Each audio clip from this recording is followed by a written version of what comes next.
Nasa 3 bilyong piso na ang naitatalang pinsala na nagdaang bagyong Ruby, habang nasa 18 katao naman ang nasawi mula sa Calabarzon, Mimaropa, Western, Central at Eastern Visayas at nasa 916 katao naman ang sugatan.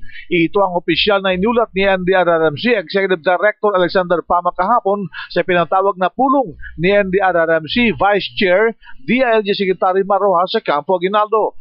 Layo na nasabing pagpupulong na makalap ang lahat ng mga datos na hawak ng NDRRMC at ng DILG na mula sa mga apektadong local government units para sa gagawing rehabilitation sa mga sinalantang lugar. Ipinalawanag naman ni Pama na madugo ang proseso ng pag-validate ng mga casualty. Ito ay upang matiyak na tama ang mga datos na kanilang ilalabas.